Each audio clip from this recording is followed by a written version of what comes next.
ತೀರ್ಥ ಭಗವತ್ಪಾದಾಚಾರ್ಯ ಗುರುಭ್ಯೋ ನಮಃ. ಹರಿ ಓಂ. ನಾರಾಯಣಂ ಸುರಗುರುಂ ಜಗದೇಕನಾಥಂ ಭಕ್ತಪ್ರಿಯಂ ಸಕಲಲೋಕನಮಸ್ಕೃತಂ ಚ ತ್ರೈಗುಣ್ಯವರ್ಜಿತಮಜಂ ವಿಭುಮಾದ್ಯಮೀಶಂ ವಂದೇ ಭವಘ್ನಂ ಅಮರಾಸುರಸಿದ್ಧವಂದ್ಯಂ. ನಾರಾಯಣಾಯ ಪರಿಪೂರ್ಣಗುಣಾರ್ಣವಾಯ ವಿಶ್ವೋದಯಸ್ಥಿತಿಲಯೋನ್ನಿಯತಿಪ್ರದಾಯ ಜ್ಞಾನಪ್ರದಾಯ ವಿಬುಧಾಸುರಸೌಖ್ಯದುಃಖಸತ್ಕಾರಣಾಯ ವಿತತಾಯ ನಮೋ ನಮಸ್ತೆ. ಧರ್ಮವಿಜ್ಞಾನವೈರಾಗ್ಯಪರಮೈಶ್ವರ್ಯಶಾಲಿನಃ ಆನಂದತೀರ್ಥಭಗವತ್ಪಾದಾನ್ ವಂದೇ ನಿರಂತರಂ. ಭವತಿ ಯದನುಭವಾದೇಡಮೂಕೋऽಪಿ ವಾಗ್ಮಿ ಜಡಮತಿರಪಿ ಜಂತುರ್ಜಾಯತೆ ಪ್ರಾಜ್ಞಮೌಲಿಃ. ಸಕಲವಚನಚೇತೋ ದೇವತಾ ಭಾರತೀ ಸಾ ಮಮ ವಚಸಿ ನಿಧತ್ತಾಂ ಸನ್ನಿಧಿಂ ಮಾನಸೇ ಚ.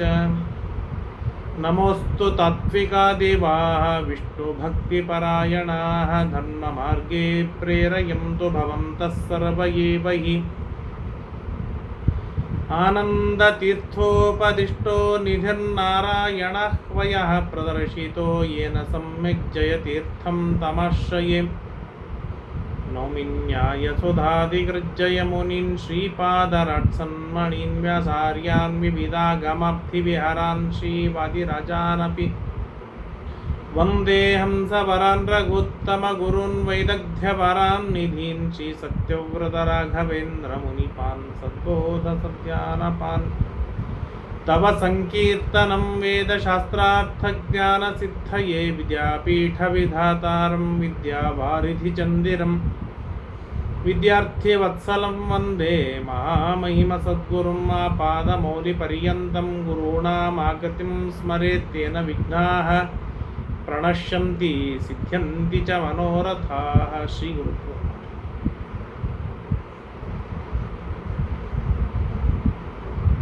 ಶ್ರೀ ಗುರುಭ್ಯೋ ನಮೋ ನಮಃ. ಹರಿ ಓಂ. ಸ್ವಸ್ತ್ಯಸ್ತು ಅಶೇಷ ಸನ್ಮಂಗಲಾನಿ ಭವಂತು.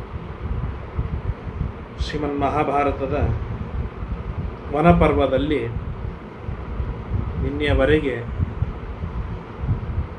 ನಲೋಪಾಖ್ಯಾನವನ್ನು ನಾವು ಕೇಳಿದೆವು. ನಲೋಪಾಖ್ಯಾನದಲ್ಲಿ ಧರ್ಮರಾಜನಿಗೆ ತನಗಾದ ಕಷ್ಟ, ತನಗಾದ ದುಃಖವನ್ನು ಮರೆಯುವ ಉಪಾಯವನ್ನು ತಿಳಿಸಿಕೊಡ್ತಾರೆ.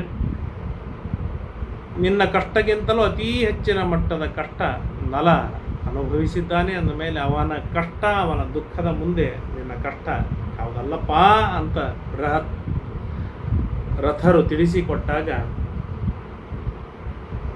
ತುಂಬ ಸಂತುಷ್ಟನಾದ ಧರ್ಮರಾಜ ಅಲ್ಲಿಂದ ಆ ಋಷಿಗಳು ಬೃಹದಶ್ವರು ನಾವು ಅಲ್ಲಿಂದ ಹೊರಡ್ತಾರೆ. ಜನಮೇಜಯ ರಾಜ ಪ್ರಶ್ನೆಯನ್ನು ಮಾಡ್ತಾ ಇದ್ದಾನೆ. ಅರ್ಜುನ ಸ್ವರ್ಗಲೋಕಕ್ಕೆ ಹೋದ ಮೇಲೆ ಕಾಮ್ಯಕವನದಲ್ಲಿ ಪಾಂಡವರು ಹೇಗಿದ್ದರು, ಅವರ ದಿನಚರಿ ಹೇಗಿತ್ತು ಅಂತ ಕೇಳಿದಾಗ ವೈಶಂಪಾಯನರು ಹೇಳ್ತಾರೆ, ಅಕ್ಷಿಪ್ತ ಸೂತ್ರಾಃ ಮಣಯಃ ಛಿನ್ನಪಕ್ಷಾಃ ಇವಾಂಡಜಾಃ ಅಪ್ರೀತ ಮನಸಾ ಸರ್ವೇ ಬಭೂರಥ ಪಾಂಡವ. ಆಕ್ಷಿಪ್ತ ಸೂತ್ರಾಃ ಮಣಯಃ, ಮಣಿಗಳು, ಮುತ್ತುಗಳು ಆ ದಾರದ ಒಳಗಡೆಗೆ ಇದ್ದಾಗ ಬಹಳ ಚೆನ್ನಾಗಿ ಕಾಣಿಸುತ್ತೆ. ದಾರ ಕಟ್ಟಾಯಿತು ಅಂತಂದ್ರೆ ಚಲ್ಲ ಪಿಲ್ಲಿ ಚದುರಿ ಹೋಗಿ ಬಿಡುತ್ತೆ. ಪಕ್ಷಿಗಳಿಗೆ ರೆಕ್ಕೆಗಳು ಇದ್ದಾಗ ಚಂದ, ರೆಕ್ಕೆಗಳು ಇಲ್ಲದ ಪಕ್ಷಿಗಳು ಬಹಳ ಚಂದವಲ್ಲ, ಅವು ಯಾವುದಕ್ಕೂ ಉಪಯೋಗಕ್ಕೂ ಬರುವುದಿಲ್ಲ. ಹಾಗೆ ಅಪ್ರೀತ ಮನಸ್ಸರವೇ, ಪಾಂಡವರೆಲ್ಲರೂ ಆ ಸಂತೋಷ ಸಂತೃಪ್ತಿ ಅನ್ನೋದು ಕಳೆದುಕೊಂಡಿದ್ದರು. ಏನೋ ಒಂದು ತರಹದ ವ್ಯಾಕುಲತೆ ಇತ್ತು. ಅರ್ಜುನ ಇಲ್ಲ, ಆ ದುಃಖದೊಳಗೆ ಪಾಂಡವರು ಇದ್ದರು. ಹೇಳ್ತಾರೆ, ಕುಬೇರೇಣ ಚೈತ್ರ ರಥ ವನದಲ್ಲಿ ಕುಬೇರ ಇಲ್ಲದೆ ಇದ್ದರೆ ಆ ವನ ಹೇಗೆ ಬಿಕೋ ಅನಿಸಬೇಕಲ್ಲ, ಹಾಗೆ ಕಾಮ್ಯಕ ವನದಲ್ಲಿ ಅರ್ಜುನನ್ ಇಲ್ಲದೆ ಇರುವಾಗ ಬೀಕೋ ಅನಿಸ್ತಾ ಇತ್ತು. ಆದರೆ ಕಾಮ್ಯಕ ವನ ಏನು ಸಾಮಾನ್ಯವಾಗಿರಲಿಲ್ಲ. ಅಪ್ರತಿಮವಾದ ಆಶ್ಚರ್ಯತಮವಾದ ಅನೇಕ ವಸ್ತುಗಳಿಂದ ಕೂಡಿಕೊಂಡದ್ದಾಗಿತ್ತು ಕಾಮ್ಯಕವನ. ಆದರೆ ಅರ್ಜುನನೊಬ್ಬನಿಲ್ಲದಿರೋಣದರಿಂದಾಗಿ ಕಾಮ್ಯಕವನದಲ್ಲಿ ಬಹಳ ಶಾಂತವಾಗಿ, ಆದರೂ ಕೂಡ ಬ್ರಾಹ್ಮಣರಿದ್ದಾರೆಲ್ಲ, ಬ್ರಾಹ್ಮಣರಿಗೆ ಅನ್ನದಾನವಾಗಬೇಕು, ನಮ್ಮನ್ನು ನಂಬಿ ಬಂದಿದ್ದಾರೆ ಅಂತ ಉತ್ಸಾಹವನ್ನು ತಂದುಕೊಂಡವರಾಗಿ, ಅಂದರೆ ಬ್ರಾಹ್ಮಣರಿಗೋಸ್ಕರ ಉತ್ಸಾಹ ತಂದುಕೊಂಡವರಾಗಿ ಪಾಂಡವರಿದ್ದರು. ಹೀಗೆ ಅನೇಕ ವರ್ಷಗಳು ನಡೀತಾ ಇರುವಾಗ ದ್ರೌಪದಿ ಒಂದು ಬಾರಿ ನೆನೆಸ್ತಾಳೆ, ಅರ್ಜುನೇನ ಅರ್ಜುನಸ್ತುಲ್ಯ ದ್ವಿಬಾಹುರ್ಬಹುಬಾಹುನ ತಮೃತೆ ಪಾಂಡವ ಶ್ರೇಷ್ಠಂ ವನಂ ನ ಪ್ರತಿಭಾತಿಮೆ. ಎಲ್ಲರೂ ಕುಳಿತುಕೊಂಡಿದ್ದಾರೆ. ಭೀಮ, ಧರ್ಮರಾಜ, ನಕುಲ, ಸಹದೇವರು, ದ್ರೌಪದಿಯರು ಮಾತನಾಡ್ತಾ ಇದ್ದಾರೆ. ಆಗ ದ್ರೌಪದಿ ಹೇಳ್ತಾ ಇದ್ದಾಳೆ, 1000 ಕೈಗಳುಳ್ಳ ಕಾರ್ತಿವೀರ್ಯ ಅರ್ಜುನನಿಗೆ 2 ಕೈಗಳುಳ್ಳ ಅರ್ಜುನ ಸಮನಾಗಬೇಕು ಅಂತಂದ್ರೆ ಎಂಥ ಪರಾಕ್ರಮಿಯಾಗಿದ್ದಾನೆ ಅರ್ಜುನ. ಆ ಅರ್ಜುನನಿಲ್ಲದ ವರವೇನಿದೆ, ಇದು ಬಹಳ ಏನೋ ವ್ಯಗ್ರವಾಗಿ ಕಾಣಿಸ್ತಾ ಇದೆ ಅಲ್ವಾ. ಶೂನ್ಯಮಿವ ಪ್ರಪಶ್ಯಾಮಿ ತತ್ರ ತತ್ರ ಮಹೀಮಿಮಾಂ. ನಾನು ಎಲ್ಲಿ ಹೋಗ್ತಾ ಇದ್ದೇನೆ ಅಲ್ಲಿ ಶೂನ್ಯವಾಗಿ ಕಾಣಿಸ್ತಾ ಇದೆ, ಏನು ಇಲ್ಲ, ಬಿಕೋ ಅಂತ ಇದೆ. ನಲೇಭೆ ಶರ್ಣವೈರಾಜನ್ ಸ್ಮರಂತಿ ಸವ್ಯಸಾಚಿನಂ. ನಿರಂತರವಾಗಿ ಆ ಅರ್ಜುನನ ನೆನಪಾಗ್ತಾ ಇದೆ ಎಂಬುದಾಗಿ ದ್ರೌಪದಿ ತಾನು ಅನೇಕ ಮಾತುಗಳನ್ನು ಹೇಳ್ತಾಳೆ. ಭೀಮಸೇನೋ ಮಹಾರಾಜ ದ್ರೌಪದಿ ಮಿದಮಬ್ರವೀತ್ ಮನ ಪ್ರೀತಿಕರಂ ಭದ್ರೇ ಯದ್ರವೀಚಿ ಸುಮಧ್ಯಮೇ. ಭೀಮಸೇನ ಹೇಳ್ತಾನೆ, ದ್ರೌಪದಿ ನೀನೇನು ಹೇಳ್ತಾ ಇದೆಯಲ್ಲ ಈ ಎಲ್ಲ ಮಾತು ಕೂಡ ಸತ್ಯ. ತನ್ಮೇ ಪ್ರೀಣಾತಿ ಹೃದಯಂ. ನೀನು ಏನು ಅರ್ಜುನನ ಬಗ್ಗೆ ಮಾತನಾಡಿದೆಯಲ್ಲ ಅದರಿಂದ ನನ್ನ ಮನಸ್ಸು ಹಿಗ್ಗಿ ಬಿಟ್ಟಿದ್ದು. ಇಷ್ಟು ದಿವಸ ಅರ್ಜುನ ಇಲ್ಲಲ್ಲ, ನನ್ನ ಮನಸ್ಸು ಒಂಥರವಿತ್ತು. ಯಸ್ಯ ದೀರ್ಘೋ ಸಮೋಪೀನೋ ಭುಜೋ ಪರಿಘಸನ್ನಿಗೋ. ಪರಿಗಾಯುಧದಂತೆ ಬಹಳ ಬಲಿಷ್ಠವಾಗಿರ್ತಕ್ಕಂಥ ಅರ್ಜುನನ ಬಾಹುಗಳು. ಆ ಅರ್ಜುನನ ಬಾಹುವಿನ ಮೇಲೆ ಗಾಂಡೀವ ಧನಸ್ಸು ಹಾಕಿರೋದರಿಂದಾಗಿ ಗಾಂಡೀವ ಧನಸ್ಸಿನ ಗುರುತು ಬಿದ್ದಿದೆ. 2 ಬಾಣಗಳನ್ನು ಎಳೆದು ಕೈಗಳಿಗೆ ಮಾರ್ಕ್ ಬಿದ್ದಿದೆ, ಒರಟಾಗಿ ಹೋಗಿದೆ. ಆ ಅರ್ಜುನನ ಗಾಂಡೀವ ಧನುಸ್ಸಿನ ಘೇಂಕಾರವನ್ನು ಕೇಳದೆ ಕಿವಿ ಸ್ತಬ್ಧವಾಗಿ ಹೋಗಿದೆ. ತಮೃತೆ ಪುರುಷವ್ಯಾಘ್ರಂ. ಅಂತಹ ಅರ್ಜುನನು ಇಲ್ಲದೆ ಇರುವುದನ್ನು ನೋಡಿದರೆ ಸೂರ್ಯನಿಲ್ಲದ ಆಕಾಶವನ್ನು ನೋಡಿದಂತೆ ಆಗ್ತಾ ಇದೆ. ಯಸ್ಯ ಬಾಹೂ ಸಮಾಶ್ರಿತ್ಯ ವಯಂ ಸರ್ವೇ ಮಹಾತ್ಮನಃ. ನಾವೆಲ್ಲರೂ ಕೂಡ ಅರ್ಜುನನ ಬಾಹುಬಲವನ್ನು ಆಶ್ರಯಿಸಿಕೊಂಡೇ ನಾವಿದ್ದೇವೆ. ಪಾಂಚಾಲ ದೇಶದವರಿದ್ದಾರೆ, ಕುರು ದೇಶದವರಿದ್ದಾರೆ. ತಮೃತೆ ಫಲ್ಗುರಂ ವೀರಂ ನಲೇಭೆ ಕಾಮ್ಯಕೆ ಧೃತಿಂ. ಈ ಕಾಮ್ಯಕ ವನದೊಳಗೆ ಅರ್ಜುನನ್ ಇಲ್ಲದೆ ಧೈರ್ಯವೇ ಬರ್ತಾ ಇಲ್ಲ ಅಂತ ಭೀಮಸೇನ ಹೇಳ್ತಾ ಇದ್ದ. ದ್ರೌಪದಿಯನ್ನು ಸಂತೋಷಪಡಿಸುವುದಕ್ಕಾಗಿ ಭೀಮ ಮಾತನಾಡ್ತಾನೆ. ಆಮೇಲೆ ಆ ಭೀಮನ ಮಾತುಗಳನ್ನು ಕೇಳಿ ನಕುಲ ಮಾತನಾಡ್ತಾ ಇದ್ದಾನೆ, ಅಣ್ಣ ನೀ ಏನು ಹೇಳ್ತಾ ಇದ್ದೀಯ, ಇದು ಸತ್ಯವಾದ ಮಾತು. ಯಸ್ಮಿನ್ ದಿವ್ಯಾನಿ ಕರ್ಮಾಣಿ ಕಥಯಂತಿ ರಣಾಜಿರೆ. ಅತ್ಯದ್ಭುತವಾದ ಯುದ್ಧದೊಳಗೆ ದಿವ್ಯವಾದ ಪರಾಕ್ರಮಗಳನ್ನು ತೋರಿಸಿರುವ ಅರ್ಜುನನ ಎದುರಿಗೆ ದೇವತೆಗಳು ಕೂಡ ಯುದ್ಧ ಮಾಡುವುದಕ್ಕಾಗಿ ಹಿಂಜರಿತಾರೆ. ಕೆಲವೇ ದಿನಗಳಲ್ಲಿ ಹೋಗಿ ಒಡಿಯಾದ ಉತ್ತರ ದಿಕ್ಕಿಗೆ ಹೋಗಿ 1 ವರ್ಷದೊಳಗೆ ದೇವಾದಿ ದೇವತೆಗಳನ್ನು ಸೋಲಿಸಿ ದಿವ್ಯವಾದ ಕಪ್ಪು ಕಾಣಿಕೆಯನ್ನು ತಂದು ರಾಜಸೂಯ ಯಾಗವನ್ನು ಮಾಡೋದಕ್ಕೆ ಕಾರಣಕರ್ತನಾಗಿರ್ತಕ್ಕಂಥ ಅರ್ಜುನನ್ ಇಲ್ಲಲ್ಲ ಅಂತೇಳಿ ನಕುಲ ದುಃಖಪಟ್ಟನು ಪಡ್ತಾ ಇದ್ದಾನೆ. ಸಹದೇವವಾಚ ಯೋಧನಾನಿನ ಕನ್ಯಾಶ್ಚ ಯುಧಿಯಿತ್ವಾ ಮಹಾಬಲಾನ್. ಎಷ್ಟು ಕಡೆಗೆ ಅರ್ಜುನ ತಾನು ಯುದ್ಧಕ್ಕೆ ಹೋದರೂ ಕೂಡ ಆ ಯುದ್ಧದಲ್ಲಿ ಹಣವನ್ನಾಗಲಿ ಕನ್ನಿಕೆಯರನ್ನಾಗಲಿ ಅಪಹಾರವನ್ನು ಮಾಡದೆ, ಕಣ್ಣೆತ್ತಿ ನೋಡದೆ, ಅಧರ್ಮವನ್ನು ಮಾತ್ರ ಶಿಕ್ಷೆಯನ್ನು ಕೊಟ್ಟು ಧರ್ಮ ಸ್ಥಾಪನೆಯನ್ನು ಮಾಡಿಕೊಂಡು ಬಂದಿರತಕ್ಕಂಥ ಶತ್ರುಗಳನ್ನು ಸಂಹಾರವನ್ನು ಮಾಡಿ ಬಂದಿರತಕ್ಕಂಥ ಅರ್ಜುನ ಇಲ್ಲ ಅಂತಂದರೆ ಏನೋ ನಮಗೆ ದುಃಖವಾಗ್ತಾ ಇದೆ, ಪೀಡೆ ಆಗ್ತಾ ಇದೆ. ಏನಾರ್ಧ ರಾಜ್ಯವಾಚ್ಛಿದ್ಯ ದೃಪದಸ್ಯ ಮಹಾತ್ಮನಃ. ದೃಪದನ ಪರಾಕ್ರಮಿಯಾದ ದೃಪದನ ಅರ್ಧ ರಾಜ್ಯವನ್ನು ಕಸೆದುಕೊಳ್ಳುವುದಕ್ಕೆ ಕಾರಣನಾಗಿದ್ದ ಅರ್ಜುನ ಈಗಿಲ್ಲಲ್ಲ. ಆಚಾರ್ಯ ದಕ್ಷಿಣಾದತ್ತ ರಣೇ ದ್ರೋಣಸ್ಯ ಭಾರತ. ಆ ದೃಪದ ರಾಜನನ್ನು ದ್ರೋಣಾಚಾರ್ಯರ ಕಾಲಿಗೆ ಹಾಕುವ ಮುಖಾಂತರ ದ್ರೋಣಾಚಾರ್ಯರ ಗುರುದಕ್ಷಿಣೆಯನ್ನು ಸಮರ್ಪಣೆಯನ್ನು ಮಾಡಿರ್ತಕ್ಕಂತಹ ಅರ್ಜುನ ಇಲ್ಲ, ತುಂಬ ದುಃಖವಾಗ್ತಾ ಇದೆ ಅಂತ ಎಲ್ಲರೂ ದುಃಖವನ್ನು ಪಡ್ತಾ ಇರ್ತಾರೆ. ಮಾತನಾಡ್ತಾ ಇರುವಾಗ ಅಥಾ ಪಶ್ಯನ್ ಮಹಾತ್ಮಾನಂ ದೇವರ್ಷಿಸ್ತತ್ರ ನಾರದಂ. ಇಷ್ಟು ವಿಚಾರವನ್ನು ಮಾಡ್ತಾ ಇರುವಾಗಲೇ ಸರ್ವಜ್ಞರಾದ ತತ್ವಜ್ಞಾನಿಗಳಾದ ನಿರಂತರ ದೇವರನ್ನು ಕೊಂಡಾಡುವಂತಹ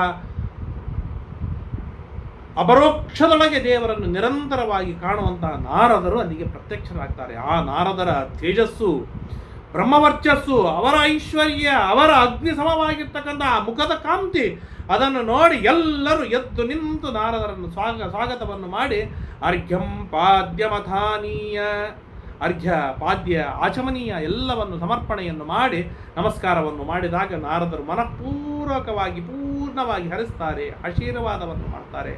ಸ್ವಸ್ತಿ, ನಿಮಗೆಲ್ಲ ಮಂಗಳವಾಗಲಿ ಅಂತ ಹೇಳಿದಾಗ ಪ್ರತಿಗೃಹ್ಯ ಚ ತಾಂ ಪೂಜಾಂ ನಾರದೋ ಭಗವಾನ್ ಋಷಿ, ಧರ್ಮರಾಜ ಒಪ್ಪಿಸಿದ ಎಲ್ಲ ಪೂಜೆಯನ್ನೂ ಕೂಡ ತಾವು ಸ್ವೀಕಾರವನ್ನು ಮಾಡಿದಾಗ ಧರ್ಮರಾಜ ಕೈ ಮುಗಿದು ಪ್ರಾರ್ಥನೆಯನ್ನು ಮಾಡ್ತಾರೆ. ತ್ವಯಿ ತುಷ್ಟೇ ಮಹಾಭಾಗ ಸರ್ವಲೋಕಾಭಿಪೂಜಿತೆ ಕೃತಮುತ್ಯೇವ ಮನ್ನೇಹಂ ಪ್ರಸಾದಾತ್ತವ ಸುವೃತ.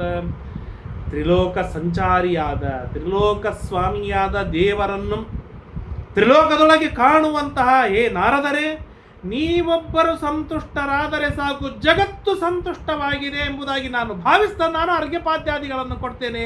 ನೀವು ಸಂತುಷ್ಟರಾಗಿ ನಾನು ಕೃತಕೃತ್ಯನಾಗಿದ್ದೇನೆ ಎಂಬುದಾಗಿ ಭಾವಿಸುತ್ತೇನೆ. ಏನು ಬ್ರಾಹ್ಮಣರ ಮೇಲಿರ್ತಕ್ಕಂಥ ಆದರ ಗೌರವ! ಇವತ್ತು ಬ್ರಾಹ್ಮಣ ಬರ್ತಾನೆ ಅಂತಂದರೆ ಫೋನ್ ಮಾಡಿ ಬರಬೇಕಲ್ಲ, ಫೋನ್ ಮಾಡಿದರಷ್ಟೇ ಬರಬೇಕಲ್ಲ, ಹೇಳದೆ ಕೇಳದೆ ಹೇಗೆ ಬರ್ತಾರೆ ಅಂತ ವಿಚಾರವನ್ನು ಮಾಡುವ ಕಾಲ ಇವತ್ತಿನ ಕಾಲವೆಲ್ಲಿ? ಬ್ರಾಹ್ಮಣರು ಬಂದಾಗ ಸಂತೋಷ ಪಡುವಂಥ ಕಾಲವೆಲ್ಲಿ? ಅಂತಹ ನಾರದರನ್ನು ಕೂಡಿಸಿ ಸಂದೇಹಂ ಮೇ ಮುನಿಶ್ರೇಷ್ಠ ತ್ವಚ್ಛೇತ್ತುಮರ್ಹಸಿ ಪ್ರದಕ್ಷಿಣಾಂ ಯಃ ಕುರುತೆ ಪೃಥಿವೀಂ ತೀರ್ಥ ತತ್ಪರಃ. ಇಲ್ಲ, ನಾವು ಈಗ ಒಂದು ವಿಚಾರವನ್ನು ಮಾಡ್ತಾ ಇದ್ದೇವೆ. ಸಮಗ್ರವಾದ ಪೃಥ್ವಿಯನ್ನು ಸಂಚಾರವನ್ನು ಮಾಡ್ತಾ ತೀರ್ಥಯಾತ್ರೆಯನ್ನು ಮಾಡಬೇಕು ಎಂಬುದಾಗಿ ತಲೆಯಲ್ಲಿ ಬಂದಿದೆ. ಆ ವಿಷಯದೊಳಗೆ ನಮಗೆ ಸಂಶಯ ಬರ್ತಾ ಇದೆ. ಎಲ್ಲಿಂದ ಪ್ರಾರಂಭವನ್ನು ಮಾಡಬೇಕು, ಹೇಗೆ ಪ್ರಾರಂಭವನ್ನು ಮಾಡಬೇಕು, ತೀರ್ಥಯಾತ್ರೆ ಮಾಡುವುದರಿಂದ ಏನು ಫಲವಿದೆ, ಸಮಗ್ರವಾದ ಭೂಮಂಡಲವನ್ನು ಪ್ರದಕ್ಷಿಣೆ ಹಾಕುವುದರಿಂದ ಎಂಥ ಫಲವಿದೆ, ನಮಗೆ ಅನೇಕ ತರಹದ ಸಂಶಯಗಳಿವೆ. ನಿತ್ಯ ತೀರ್ಥಯಾತ್ರೆಯನ್ನು ಮಾಡುವಂತಹ ತಾವೇ ಈ ಸಂಶಯವನ್ನು ಪರಿಹಾರ ಮಾಡಿಸಬೇಕು, ದಯಮಾಡಿ ಅನುಗ್ರಹವನ್ನು ಮಾಡ್ತೀರಾ ಅಂತ ಪ್ರಾರ್ಥನೆಯನ್ನು ಮಾಡಿದರು. ನಾರದೋವಾಚ ಶೃಣು ರಾಜನ್ನವಹಿತೋ ಯಥಾ ಭೀಷ್ಮೇಣ ಧೀಮತ ಪುಲಸ್ತಸ್ಯ ಸಕಾಶಾದ್ವೈ ಸರ್ವಮೇತದುಪಶ್ರುತಂ. ಹಿಂದೆ ನಿನ್ನ ಪಿತಾಮಹನಾದ ಭೀಷ್ಮಾಚಾರ್ಯರು ಇದೇ ಪ್ರಶ್ನೆಯನ್ನು ಪುಲಸ್ತ್ಯ ಋಷಿಗಳಿಗೆ ಕೇಳಿದ್ದರು. ಆ ಪುಲಸ್ತ್ಯ ಋಷಿಗಳು ಭೀಷ್ಮಾಚಾರ್ಯರಿಗೆ ಉಪದೇಶವನ್ನು ಮಾಡಿದ್ದರು. ಅದೇ ವಿಷಯವನ್ನೇ ನಾನು ನಿನಗೆ ಹೇಳ್ತೇನೆ ಹೊರತು ಇನ್ನು ಹೊಸ ವಿಷಯವನ್ನೇ ನಾನು ನಿನಗೆ ಹೇಳಲಿಕ್ಕೆ ಹೋಗೋದಿಲ್ಲ. ಅನೇನ ತವ ಧರ್ಮಜ್ಞ ಪ್ರಶ್ರಯೇಣ ದಮೇನ ಚ. ಆಗ ಭೀಷ್ಮಾಚಾರ್ಯರು ಪುಲಸ್ತ್ಯ ಋಷಿಗಳು ಬಂದಾಗ ಗಂಗಾ ತೀರದಲ್ಲಿ ಭೀಷ್ಮಾಚಾರ್ಯರು ಇರ್ತಾರೆ. ಭೀಷ್ಮಾಚಾರ್ಯರು ಇರುವಾಗ ಪುಲಸ್ತ್ಯ ಋಷಿಗಳು ಬರ್ತಾರೆ. ಪುಲಸ್ತ್ಯ ಋಷಿಗಳು ಬಂದಾಗ ಸಾಷ್ಟಾಂಗ ನಮಸ್ಕಾರವನ್ನು ಹಾಕಿ ಭೀಷ್ಮೋಹಮಸ್ಮಿ ಭದ್ರಂತೆ ದಾಸೋಸ್ಮಿ ತವ ಸುವೃತ. ಎಲೆ ಪುಲಸ್ತ್ಯ ಋಷಿಗಳೇ, ನಾನು ಭೀಷ್ಮಾಚಾರ್ಯ, ನಾನು ನಿಮ್ಮ ದಾಸ. ತವ ಸಂದರ್ಶನಾದೇವ ಮುಕ್ತೋಹಂ ಸರ್ವಕಿಲ್ಬಿಷೈ. ನಿಮ್ಮ ದರ್ಶನವಾಗುವುದರಿಂದಲೇ ನನ್ನ ಎಲ್ಲ ಪಾಪಗಳಿಂದಲೂ ನಾನು ಮುಕ್ತನಾಗಿ ಬಿಟ್ಟೆ. ಏನು ಬ್ರಾಹ್ಮಣರ ಮೇಲೆ ಆಗಿನ ಕಾಲದವರಿಗೆ ವಿಶ್ವಾಸ. ಈ ವಿಶ್ವಾಸಕ್ಕೆ ಕಾರಣವೂ ಒಂದಿತ್ತು. ಏನು ಅಂತಂದರೆ, ಬ್ರಾಹ್ಮಣ ತಪಸ್ವಿಯಾಗಿದ್ದ, ತತ್ವಜ್ಞಾನಿಯಾಗಿದ್ದ, ವಿಷ್ಣು ಭಕ್ತನಾಗಿದ್ದ. ಇವತ್ತು ಬ್ರಾಹ್ಮಣನಲ್ಲಿ ತಪಸ್ಸು ಮಾಯವಾಗಿದೆ, ವಿಷ್ಣು ಭಕ್ತಿ ಸಡಿಲವಾಗಿದೆ, ಧರ್ಮಾಚಾರ ತತ್ಪರತೆ ಮಾಸಿ ಹೋಗಿದೆ.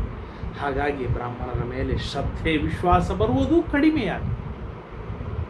ತತ್ವಜ್ಞಾನವಂತರು ಇಲ್ಲವೇ ಇಲ್ಲದ ಪರಿಸ್ಥಿತಿಯಲ್ಲಿ ಬಂದಾಗಿಬಿಟ್ಟಿದೆ. ಹಾಗೆಲ್ಲ ಆಗಿನ ಕಾಲದಲ್ಲಿ ಇರಲಿಲ್ಲ. ಆದ್ದರಿಂದಾಗಿ ಭೀಷ್ಮಾಚಾರ್ಯ ತನ್ನನ್ನು ತಾನು ಸಮರ್ಪಣೆಯನ್ನು ಮಾಡಿಕೊಂಡು ಪೂರ್ಣ ಭರವಸೆ ವಿಶ್ವಾಸದಿಂದ ಹೇಳಿದ, ನಿಮ್ಮ ದರ್ಶನದಿಂದಲೇ ನನ್ನ ಎಲ್ಲ ತರಹದ ಪಾಪಗಳು ಪರಿಹಾರವಾಯಿತು ಅಂತ ಬೇಡಿಕೊಡ್ತಾರೆ. ಭೀಷ್ಮಂ ಕುರುಕುಲಶ್ರೇಷ್ಠಂ ಮುನಿ ಪ್ರೀತಮನಾಭವತ ತತಸ್ಸ ಮಧುರೇಣಾಥ ಸ್ವರೇಣ ಸುಮಹಾತಪಾಹ. ಮಹಾತಪಸ್ವಿಗಳಾದ ಪುಲಸ್ತ್ಯ ಋಷಿಗಳು ಕುರುಕುಲ ಶ್ರೇಷ್ಠರಾಗಿರ್ತಕ್ಕಂಥ ಭೀಷ್ಮಾಚಾರ್ಯರನ್ನು ಕುರಿತು ಸಂತುಷ್ಟರಾಗಿ ಕೆಲವು ಮಾತುಗಳನ್ನು ಹೇಳಲಿಕ್ಕೆ ಪ್ರಾರಂಭವನ್ನು ಮಾಡ್ತಾರೆ. ಪುಲಸ್ತ್ಯುವಾಚ ಅನೇನ ತವ ಧರ್ಮಜ್ಞ ಪ್ರಶ್ರಯೇಣ ದಮೇನ ಚ ಸತ್ಯೇನ ಚ ಮಹಾಭಾಗ ತುಷ್ಟೋತ್ಮೆ ತವ ತೂವ್ರತ.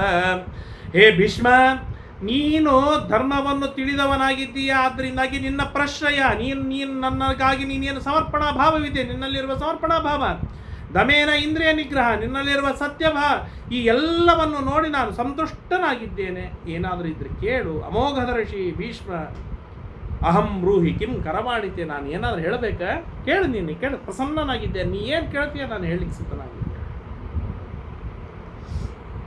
ಭೀಷ್ಮವಾಚ ಪ್ರೀತೆ ತ್ವಯಿ ಮಹಾಭಾಗ ಸರ್ವಲೋಕಾಭಿಪೂಜಿತೆ ಕೃತಮಿತ್ಯೇವ ಮನ್ಯೇಹಂ ಯದಹಂ ದೃಷ್ಟವಾನ್ ಪ್ರಭುಂ. ಹೇ ಪುಲಸ್ತ್ಯರೇ, ನೀವು ಸಂತುಷ್ಟರಾಗಿದ್ದೀರಿ ಎಂಬುದಾಗಿ ನೀವೇನು ಹೇಳಿದ್ರಲ್ಲ, ಇದರಿಂದಲೇ ನಾನು ಕೃತಕೃತ್ಯರಾಗಿಬಿಟ್ಟೆ. ನನಗಿನ್ನ ಬೇಕಾದದ್ದು ಅನ್ನೋದು ಏನೂ ಇಲ್ಲವೇ ಇಲ್ಲ, ನಾನು ಎಲ್ಲ ಪಡೆದದ್ದಾಯಿತು. ಮನೆಗೆ ಬಂದ ಬ್ರಾಹ್ಮಣ ಸಂತುಷ್ಟನಾಗಿ ಬಿಟ್ಟರೆ ಸಾಕು, ಇನ್ನೇನಿಲ್ಲ ಅವನಿಗೆ, ಇನ್ನೇನು ಬೇಕಾದ್ದಿಲ್ಲ. ಸಂತುಷ್ಟನಾದ ಬ್ರಾಹ್ಮಣ ಏನೆಲ್ಲ ಹರಿಸ್ತಾನೆ ಅದು ಎಲ್ಲ ಮನೆಯೊಳಗೆ ರಾಶಿ ರಾಶಿ ಬಿದ್ದು ಬೀಳುತ್ತೆ. ಎಷ್ಟು ಬೀಳುತ್ತೆ ಅಂತಂದರೆ ಅದನ್ನು ಉಪಯೋಗಿಸಿಕೊಳ್ಳುವುದಕ್ಕೆ, ಅದನ್ನು ಬಳಸಿಕೊಳ್ಳುವುದಕ್ಕೆ ಇವನಿಗೆ ಸಾಮರ್ಥ್ಯವೇ ಇರುವುದಿಲ್ಲ. ಆ ಮಟ್ಟದ ಸಮೃದ್ಧಿ ಒದಗಿ ಬರ್ತದೆ. ಬ್ರಾಹ್ಮಣ ಸಂತುಷ್ಟನಾಗಿರಬೇಕು. ಇದು ಭೀಷ್ಮಾಚಾರ್ಯರ ಕಾನ್ಸೆಪ್ಟ್. ಸಂದೇಹಂತೆ ಪ್ರವಕ್ಷಾಮಿ ತಮ್ಮೇ ತುಂ ಚೆತ್ತುಮರ್ಹಸಿ. ಎಲ್ಲ ಒಂದು ಸಣ್ಣ ಸಂಶಯವಿದೆ, ಆ ಸಂಶಯವನ್ನು ಪರಿಹಾರ ಮಾಡ್ತೀರಾ? ಏನು ಅಂತಂದರೆ, ಪ್ರದಕ್ಷಿಣಾಂ ಯಃ ಪೃಥಿವೀಂ ಕರೋತ್ಯಮರ ಸನ್ನಿಭ ಕಿಂ ಫಲಂ ತಸ್ಯ ವಿಪ್ರರ್ಷೆ ತನ್ಮೇ ಬ್ರೂಹಿ ತಪೋಧನ. ಸಮಗ್ರವಾದ ಈ ಪೃಥಿವಿಯನ್ನು ಪ್ರದಕ್ಷಿಣಾಕಾರದೊಳಗೆ ನಾವು ತೀರ್ಥಯಾತ್ರೆಯನ್ನು ಮಾಡುವುದರಿಂದ ಏನು ಫಲವಿದೆ ತಿಳಿಸಿಕೊಡ್ತೀರಾ ಅಂತ ಕೇಳಿದಾಗ ಪುಲಸ್ತ್ಯರು ಹೇಳ್ತಾರೆ, ಹಂತತೇಹಂ ಪ್ರವಕ್ಷ್ಯಾಮಿ ಯದೃಷೀಣಾಂ ಪರಾಯಣಂ ತದೇಕಾಗ್ರ ಮನಾಸ್ತಾತ ಶೃಣು ತೀರ್ಥೇನ ಯತ್ಫಲಂ. ಭಲೆ ಭೀಷ್ಮಾಚಾರ್ಯ, ಏನು ಪ್ರಶ್ನೆಯನ್ನು ಕೇಳಿದ್ದೀಯಲ್ಲ, ಬಹಳ ಯೋಗ್ಯವಾದ ಪ್ರಶ್ನೆ, ಸೂಕ್ತವಾದ ಪ್ರಶ್ನೆ. ನಾನು ಅದನ್ನೆಲ್ಲವನ್ನು ನಾನು ಹೇಳ್ತೇನೆ. ಯಸ್ಯ ಹಸ್ತೋಚ ಪಾದೋಚ ಮನಶ್ಚೈವ ಸುಸಂಯುತಂ ವಿದ್ಯಾ ತಪಶ್ಚ ಕೀರ್ತಿಶ್ಚ ಸತೀರ್ಥ ಫಲಮಶ್ನುತೆ. ಒಂದು ಮಾತು ಕೇಳು, ತೀರ್ಥಯಾತ್ರೆಯ ಫಲ ತೀರ್ಥಯಾತ್ರೆ ಮಾಡುವುದರಿಂದ ಮಾತ್ರವಲ್ಲ, ಇನ್ನು ಅನೇಕ ಗುಣಗಳನ್ನು ತಾನಲ್ಲಿ ತಾನು ರೂಢಿಸಿಕೊಳ್ಳೋದ್ರಿಂದಲೂ ಫಲ ಬರುತ್ತೆ. ಅದನ್ನು ನಾನು ಹೇಳ್ತೇನೆ.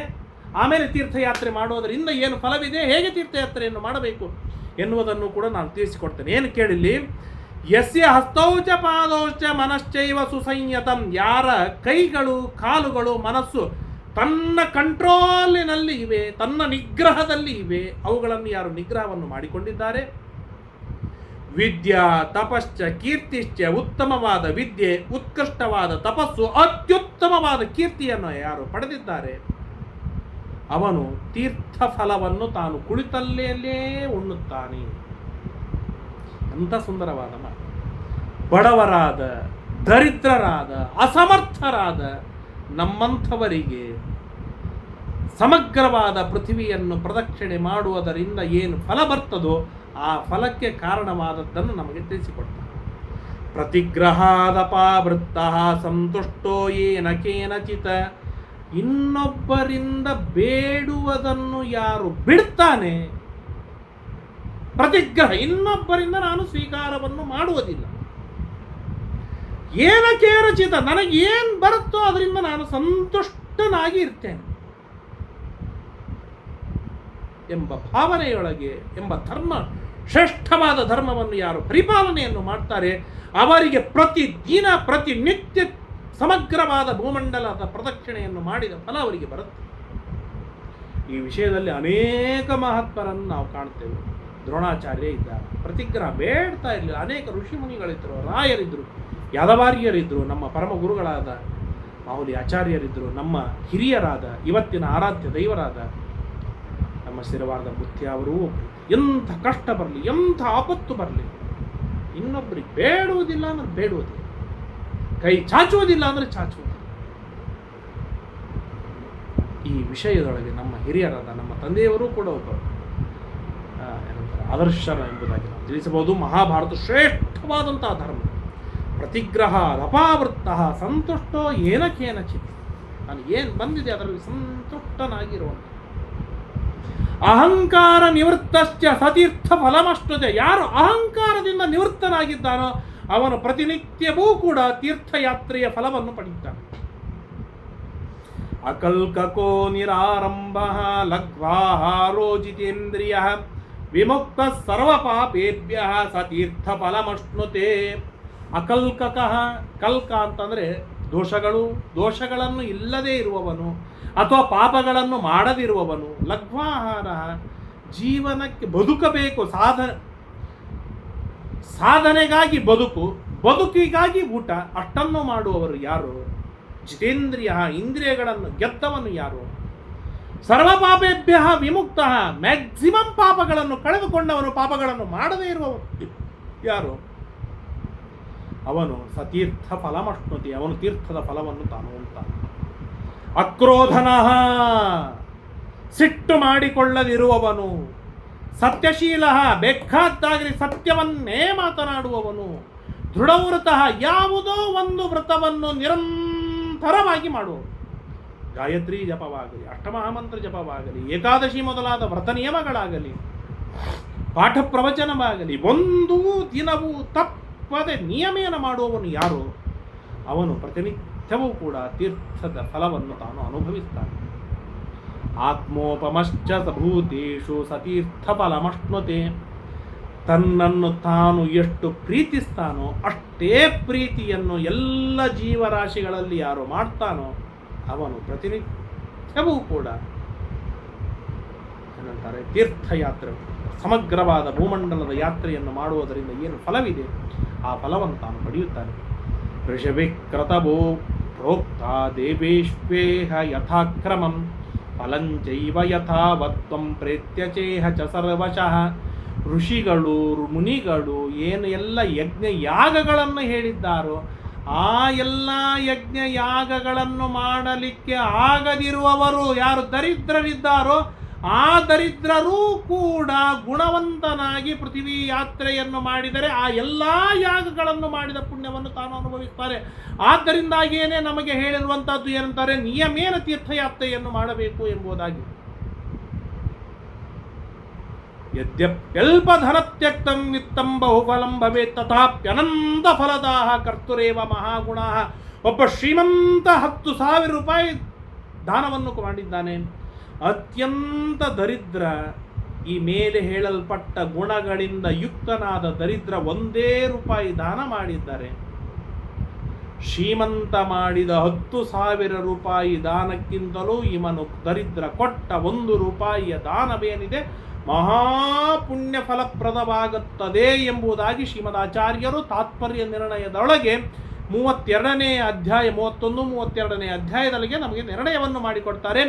ಯದ್ಯಪಿ ಅಲ್ಪಧನತ್ಯಕ್ತಂ, ಯದ್ಯಪಿ ಗುಣವಂತನಾದ ವಿಷ್ಣು ಭಕ್ತನಾದ ದರಿದ್ರ ಬ್ರಾಹ್ಮಣ ಅಲ್ಪಧನವನ್ನು ತ್ಯಾಗವನ್ನು ಮಾಡಿದ್ದರೂ ಕೂಡ ಮಹಾಫಲವನ್ನು ಬಹುಫಲವನ್ನು ತಾನು ಪಡೆಯುತ್ತಾನೆ. ಯಾಕೆ? ತಥಾಪಿ ಅನಂತ ಫಲದ ಇತ್ಯಾದಿಯಾಗಿ ಹೇಳುವರಿದ್ದಾರೆ, ಹೇಳ್ತಾರೆ. ಆದ್ದರಿಂದಾಗಿ ಇಷ್ಟೆಲ್ಲ ಫಲ ತೀರ್ಥಯಾತ್ರೆ ಮಾಡುವುದರಿಂದ ಬರುತ್ತೆ.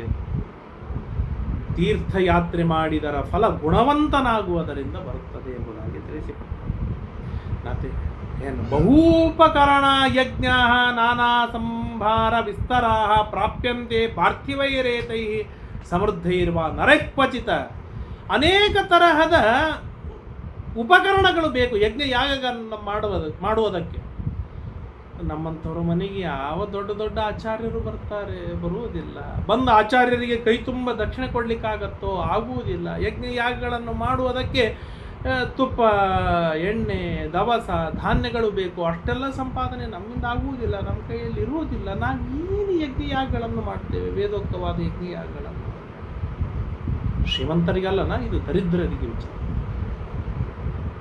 ಅವನಿಯೋ ದರಿದ್ರೈರಪಿ ವಿಧಿಶಕ್ಯ ಪ್ರಾಪ್ತುಂ ನರೇಶ್ವರ ತುಲ್ಯೋ ಯಜ್ಞಫಲೇ ಪುಣ್ಯ ಸ್ತಂ ನಿಬೋಧ ಯುಧಾಂಬರ. ಆ ಎಲ್ಲ ಯಜ್ಞ ಯಾಗಗಳನ್ನು ಮಾಡುವುದರಿಂದ ಏನು ಫಲ ಬರ್ತದೋ ಆ ಫಲ ತೀರ್ಥಯಾತ್ರೆಯನ್ನು ಮಾಡುವುದರಿಂದ ಸಿಕ್ಕು ಬರ್ತದೆ. ಎರಡನ್ನು ಹೇಳ್ತಾ ಇದ್ದಾರೆ. ಗುಣವಂತನಾಗುವುದರಿಂದ ತೀರ್ಥಯಾತ್ರೆಯ ಫಲ ಬರುತ್ತೆ. ಇದು ಒಂದು ಕಡೆಗೆ ಕಾನ್ಸೆಪ್ಟ್. ಆದರೆ ತೀರ್ಥಯಾತ್ರೆಯನ್ನು ಮಾಡುವುದರಿಂದ ಯಜ್ಞ ಯಾಗಗಳನ್ನು ಮಾಡುವುದರ ಫಲವೇನಿದೆ ಆ ಫಲವೂ ಕೂಡ ಸಿಕ್ಕಿ ಬರ್ತದೆ.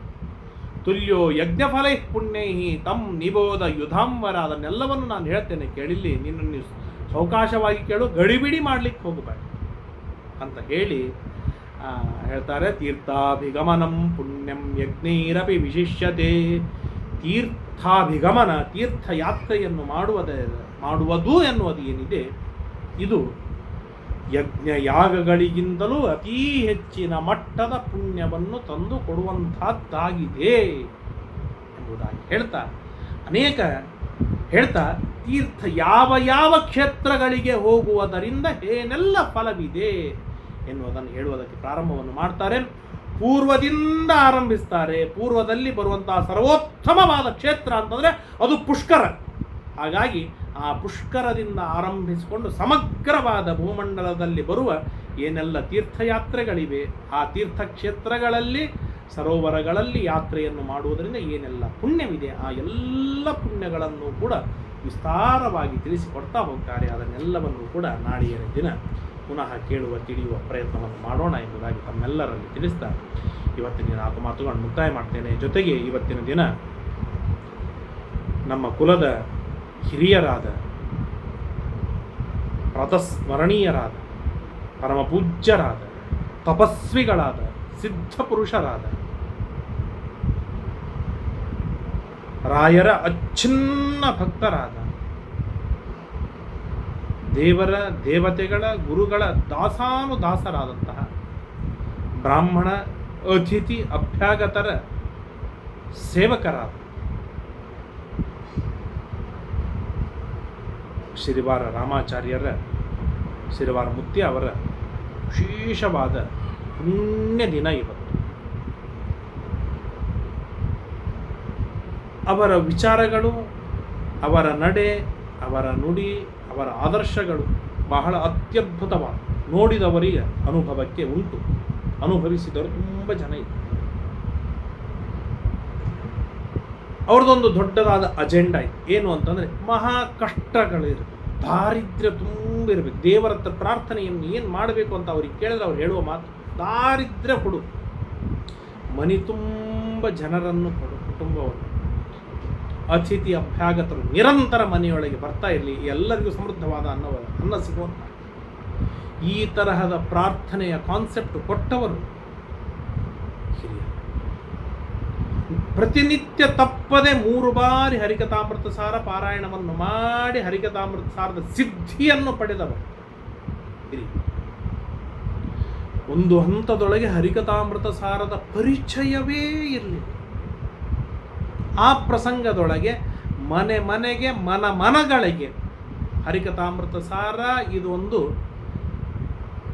ಜೀವನದ ಧ್ಯೇಯ ಎಂಬುದಾಗಿ ತಿಳಿಸಿಕೊಟ್ಟು ಸಾಮಾನ್ಯರಾದ ಮನುಷ್ಯರಿಗೆ, ಸ್ತ್ರೀಯರು ನಿರಂತರವಾಗಿ ಹರಿಕಥಾಮೃತ ಸಾರದೊಳಗೆ ದೀಕ್ಷೆಯನ್ನು ಕೊಟ್ಟು ಅದನ್ನು ಇವತ್ತಿಗೆ ಈ ಮಟ್ಟದಲ್ಲಿ ಪ್ರಚಾರಕ್ಕೆ ತಂದವರು ಪೂಜ್ಯ ಮುತ್ಯ ಅವರು. ಅಂದರೆ ತಪ್ಪಾಗಲಿಕ್ಕಿಲ್ಲ, ಅಷ್ಟು ಸೇವೆಯನ್ನು ಹರಿಕಥಾಮೃತ ಸಾರಕ್ಕಾಗಿ ಮಾಡಿದ್ದಾರೆ. ಅವ್ರದ್ದೊಂದು ಮುಖ್ಯವಾದ ಪ್ರಧಾನವಾದ ಅಜೆಂಡಾ ಇತ್ತು. ಹೇಗೆ ಮಾಧ್ವ 3 ಬಾರಿ ಹರಿಕಥಾಮೃತ 3 ಬಾರಿ ವಾಯುಸ್ತುತಿ ಪಾರಾಯಣವನ್ನು ಮಾಡುವುದರಿಂದ ಅವನು ಮಾಧ್ವನು ಹೇಗೋ ಹಾಗೆ ದಾಸರ ಭಕ್ತ, ದಾಸ ಸಾಹಿತಿ, ದಾಸ ವಂಶದಲ್ಲಿ ಬಂದವನು ಅಂತಂದರೆ ಕನಿಷ್ಠ ಮಿನಿಮಮ್ ಕ್ವಾಲಿಫಿಕೇಶನ್ ಹರಿಕಥಾಮೃತ ಸಾರದ ಜ್ಞಾನವಿರಬೇಕು.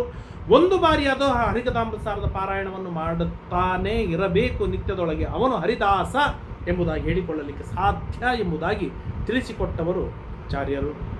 ಶ್ಯಾಮಸುಂದರ ದಾಸರು ಯಾವುದೊಂದು ಕೀರ್ತನೆಯನ್ನು ರಚನೆಯನ್ನು ಮಾಡಿದರೂ ಇವರಿಗೆ ಪತ್ರವನ್ನು ಬರೆದು ಕಳಿಸಬೇಕು, ಈ ಹಾಡುಗಳು ಸರಿಯಾಗಿದ್ದರೆ ತಿದ್ದಿಕೊಡಬೇಕು ಎಂಬುದಾಗಿ ತಿಳಿಸಿಕೊಟ್ಟಾಗ ಅವರು ನೋಡಿ ಓಕೆ ಅಂದರೆ ಆ ಶ್ಯಾಮಸುಂದರ ದಾಸರು ಬರೆದು ಡೈರಿಯಲ್ಲಿ ಬರೆದು ಇಡಬೇಕು. ಆ ಮಟ್ಟದ ಪಾಂಡಿತ್ಯವನ್ನು ಗಳಿಸಿದವರು, ದಾಸ ಸಾಹಿತ್ಯದೊಳಗೆ ದಾರ್ಢ್ಯತೆಯನ್ನು ಗಳಿಸಿಕೊಂಡವರು ಪೂಜ್ಯರು, ಹಿರಿಯರು. ಪ್ರತಿ ಗುರುವಾರವೂ ಕೂಡ ತಪ್ಪದೆ 108 ಬಾರಿ ರಾಯರ ಸ್ತೋತ್ರ ಅಷ್ಟೋತ್ತರವನ್ನು ಪಾರಾಯಣವನ್ನು ಮಾಡಿ, ಪ್ರತಿ ಬಾರಿಯೂ ಒಂದು ಮಂಗಳಾರತಿ, ಒಂದು ನೈವೇದ್ಯವನ್ನು ಮಾಡಿ ರಾಯರ ಆರಾಧನೆಯನ್ನು ಮಾಡಿ ರಾಯರನ್ನು ಒಲಿಸಿಕೊಂಡವರು ಪೂಜ್ಯರು, ಹಿರಿಯರು. ಅಂತಹ ಜ್ಞಾನಿಗಳನ್ನು ಎಷ್ಟು ನೆನೆಸಿದರೂ, ಎಷ್ಟು ಸ್ಮರಣೆಯನ್ನು ಮಾಡಿದರೂ ತಪ್ಪದು. ನಮಗೆ ವೈಯಕ್ತಿಕವಾಗಿ ಅತೀ ಶ್ರೇಷ್ಠವಾದ ಉಪಕಾರವನ್ನು ಮಾಡಿ ಶುದ್ಧವಾದ ಅನ್ನವನ್ನು ಹಾಕಿದ್ದಕ್ಕಾಗಿ ಈ ಸದಾಚಾರ ಸನ್ಮಾರ್ಗದಲ್ಲಿ ಇರುವ ಸೌಭಾಗ್ಯ ನಮಗೆ ಒದಗಿ ಬಂದಿದೆ. ಅಂತಹ ಗುರುಗಳನ್ನು ವಿಶೇಷವಾಗಿ ಇವತ್ತಿನ ದಿನದಲ್ಲಿ ಸ್ಮರಣೆಯನ್ನು ಮಾಡ್ತಾ ಅವರ ಅನುಗ್ರಹ ನಿರಂತರವಾಗಿ ಇರಲಿ ಎಂಬುದಾಗಿ ಪ್ರಾರ್ಥನೆಯನ್ನು ಮಾಡ್ತಾ ನನ್ನ ನಾಲ್ಕು ಮಾತುಗಳನ್ನು ಮುಕ್ತಾಯ ಮಾಡ್ತೇನೆ. ಶ್ರೀಕೃಷ್ಣಾರ್ಪಣಮಸ್ತು. ಯಸ್ ಸರ್ವಗುಣ ಸಂಪೂರ್ಣ ಸರ್ವದೋಷ ವಿವರ್ಜಿತ ಪ್ರಿಯತಾಂ ಪ್ರೀತಯೇವಾನ್ ವಿಷ್ಣುರ್ಮೇ ಪರಮಸ್ಸರತ ಅನೇನ ಭಾವಿ ಯತ್ಪುಣ್ಯಂ ತದಾಪ್ನೋತು ಗುರುರ್ಮಮ. ಶ್ರೀಕೃಷ್ಣ.